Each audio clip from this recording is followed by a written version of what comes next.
Lorry owner ಅಸೋಸಿಯೇಷನ್ನಿಂದ crusher ಮಾಲೀಕರಿಗೆ ಬೇಡಿಕೆ ಏನು ನಮ್ಮ ಜಿಗಣಿ ಹೋಬಳಿಯಲ್ಲಿ ಸುಮಾರು ಒಂದು 500 ಲಾರಿಗಳಿದೆ. ಈ ಕ್ರಷರ್ ಮಾಲೀಕರಾದಂಥವ್ರು ಲಾರಿ ಮಾಲೀಕರ ಹತ್ರ ಚರ್ಚೆ ಮಾಡಿದೆ ಅವರು ಏಕಾಏಕಿನೇ ತೀರ್ಮಾನ ತಗೊಂಡು ಏಕನಿರ್ಧಾರದ ಪಕ್ಷ ತಗೊಂಡು ಸುಮಾರು ಅವ್ರಿಗೆ ಬಾಯಿಗೆ ಬಂದಂಗೆ ಮತ್ತು ಅವ್ರಿಗೆ ಮನಸ್ಸು ಬಂದಂಗೆ ಇಚ್ಛೆ ಸುಮಾರು ಒಂದು 1000 ರೂಪಾಯಿ ಜಾಸ್ತಿ ಮಾಡಿದ್ದಾರೆ. ಇವಾಗ M sand P sand 20 mm ಎಲ್ಲನೂ 1200 1300 ಪಿ ಸ್ಯಾಂಡ್ ಮಾಡಿದ್ದಾರೆ.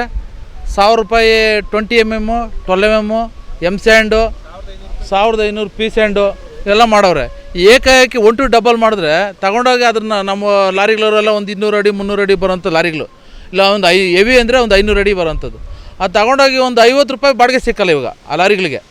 50 ರೂಪಾಯಿ ಬಾಡಿಗೆ ಇವಾಗ ಎಲ್ಲಿ ಹೋಗಿದ್ರು ಇವಾಗ ಏಕ್ದಮ್ ಒಂದೇ ಸಾರಿ ಜಾಸ್ತಿ ಮಾಡೋದ್ರಿಂದ ಯಾರೂ ಹಾಕ್ಸ್ಕೊಳ್ತಾ ಇಲ್ಲ. ಇವಾಗ ಲಾರಿಗಳೆಲ್ಲನೂ ಡ್ರೈವರ್ಗಳಿಗೆ ಸಂಬಳ ಕೊಡಬೇಕು, ಲಾರಿಗಳು ಮನೆ ತಗ ನಿಲ್ಲಿಸ್ಬೇಕು, ಟ್ಯಾಕ್ಸು ಇನ್ಸೂರೆನ್ಸ್ ಎಲ್ಲ ಕೈನಿಂದ ಕಟ್ಟಬೇಕು ಅಂಥ ಒಂದು ಪರಿಸ್ಥಿತಿ ಬಂದಿದೆ. ಯಾರೂ ಈ ಲಾರಿ ಮಾಲೀಕರಿಗೆ ಕ್ರಷರ್ ಮಾಲೀಕರು ಒಬ್ಬರೂ ಒಂದು ವಿಷಯ ತಿಳಿಸಿಲ್ಲ. ಅವರು ಏಕಾಏಕಿನೇ ತೀರ್ಮಾನ ತಗೊಂಡವ್ರು. ನಿನ್ನೆ ಬೆಳಗ್ಗೆನೇ ಒಂದು ಸಾರಿ 200 ರೂಪಾಯಿ ಮತ್ತು ಸಾಯಂಕಾಲ 300 ರೂಪಾಯಿ, ಒಂದೇ ದಿವಸ 500 ರೂಪಾಯಿ ಜಾಸ್ತಿ ಮಾಡೋರು. ನಿನ್ನೆ ಎಲ್ಲಿ ತಂದು ಹಾಕ್ತಾರೆ ಅವರು? ಯಾವ ಬಿಲ್ಡಿಂಗ್ನವ್ರು ಕೊಡ್ತಾರೆ?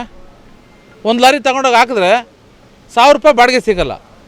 ಈಗ 500 ರೂಪಾಯಿ ಅಂತಂದರೆ ಒಂದು ಟನ್ಗೆ 10 ಟನ್ ಹಾಕಿದ್ರೆ 5000 ರೂಪಾಯಿ. ಅಲ್ಲಿ ಎಲ್ಲಿ ತಂದು ಹಾಕ್ತಾರೆ ಅವರು? ಎಲ್ಲಿ ತಂದು ಕೊಡೋಕ್ಕಾಗುತ್ತೆ? ಆದ್ದರಿಂದ ನಾವು ಆನೇಕಲ್ಲು ಪೊಲೀಸ್ ಸ್ಟೇಷನ್ಗೆ ಇನ್ಫಾರ್ಮೇಷನ್ ಕೊಟ್ಟು ಶಾಂತಿಯುತವಾಗಿ ಅಲ್ಲಿ ಮುಷ್ಕರವನ್ನು ಏರ್ಪಡಿಸ್ತಾ ಇದ್ದೀರಿ. ಎಲ್ಲಿ ಕ್ರಷರ್ ಹತ್ರನೇ, ಅಲ್ಲಿ ಕ್ರಷರ್ ಹತ್ರನೇ ಅಲ್ಲಿ ನಮಗೆ ಪೊಲೀಸರು ಅವ್ರಿಗೆ ಇನ್ಫಾರ್ಮೇಷನ್ ಕೊಡ್ತೀರಿ ನಾವು. ಅವ್ರು ಬಂದು ನಮಗೆ ಪ್ರತಿಭಟನೆಗೆ ಸಹಕಾರ ಕೊಡಬೇಕಾಗಿ ನಮ್ಮ ಲಾರಿ ಮಾಲೀಕರಿಂದ ಬೇಡಿಕೆ. ನಾಳೆ ಬೆಳಗ್ಗೆ 6 ಗಂಟೆಯಿಂದಲೇ ಸ್ಟಾರ್ಟ್ ಆಗುತ್ತೆ. ನಾಳೆ ಬೆಳಗ್ಗೆ 7 ಗಂಟೆಗೆ ಕ್ರಷರ್ ಹತ್ರ ಸ್ಟಾರ್ಟ್ ಮಾಡ್ತೀರಿ.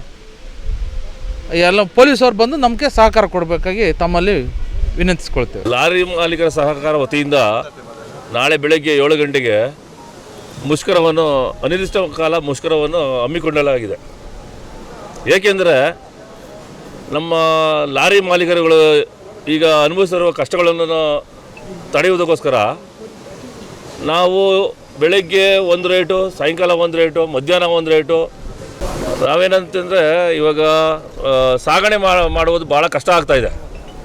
ಮರಳು, ಜಲ್ಲಿ, ಸಿಮೆಂಟು ಎಲ್ಲ ಜಾಸ್ತಿ ಆದ್ದರಿಂದ ಇವರು ಏನು ಮಾಡ್ತಾಯಿದ್ದಾರೆ, ನಮಗೋಸ್ಕರ ನಮಗೆ ಬಂದಿರೋದು ಬೆಳಗ್ಗೆ ಬಂದಿರೋದು ಒಂದು ರೇಟು, ಸಾಯಂಕಾಲ ಒಂದು ರೇಟು, ಮಧ್ಯಾಹ್ನ ಒಂದು ರೇಟು ಮಾಡ್ತಾಯಿದ್ದಾರೆ. ಅದು ಒಂದು 100 ರೂಪಾಯಿ ಆಗಿಲ್ಲ, ಒಂದೇ ಸರಿ 1000 ರೂಪಾಯಿ ಜಾಸ್ತಿ ಮಾಡಿದ್ದಾರೆ. 1000 ರೂಪಾಯಿ ಜಾಸ್ತಿ ಮಾಡೋದ್ರಿಂದ ಈಗ ಗ್ರಾಹಕರು ಕೇಳಲು ನಾವು ಕೊಡೋಗೂ ಆಗೋದಿಲ್ಲ, ಅವ್ರು ನಮಗೆ ತೆಗೆದುಕೊಳ್ಳೋಕ್ಕಾಗೋದಿಲ್ಲ. ಮಾಲೀಕರು ಎಲ್ಲ ಒಂದು ಸಂಘ ಮಾಡಿಕೊಂಡು ಇಲ್ಲಿಂದ ಕಷ್ಟ ಸುಖಗಳು ಮಾತಾಡೋಕ್ಕೆ ಇಲ್ಲೆಲ್ಲ ಸೇರಿದ್ದಾರೆ. ಇದು ಸೇರಿರೋ ಉದ್ದೇಶ ಏನಂದರೆ ಎಮ್ ಸ್ಯಾಂಡು, ಜಲ್ಲಿ, ವೆಟ್ ಮಿಕ್ಸು, ಯಾವುದೇ ಕ್ರಷರ್ ಐಟಮ್ ಆಗಿರ್ಬೋದು, ಒಂದು ಕ್ಷಣಕ್ಕೆ ರೇಟ್ ಚೇಂಜ್ ಆಗುತ್ತೆ. ಈಗ ಬೆಳಗ್ಗೆ ಪಾರ್ಟಿಗೆ ಹೇಳಿರ್ತೀವಿ ಏನು ರೇಟು ಅಂತ ಹೇಳಿರ್ತೀವಿ, ಪಾರ್ಟಿಗೆ ಲಾರಿ ಲೋಡ್ಗೆ ಹೋಗಿ ಲೋಡ್ ಆಗೋಷ್ಟೊತ್ತಿಗೆ ಮತ್ತೆ ರೇಟ್ ಚೇಂಜ್ ಮಾಡಿರ್ತಾರಲ್ಲಿ. ಅದರಿಂದ ಈ ಥರ ದಿನೇ ಚೇಂಜ್ ಆಗ್ತಾಯಿದೆ. ಮತ್ತು ಮಧ್ಯಾಹ್ನ ಹೇಳಿರ್ತಾರೆ, ಮತ್ತು ರಾತ್ರಿ ರೇಟ್ ಚೇಂಜ್ ಮಾಡ್ತಾರೆ.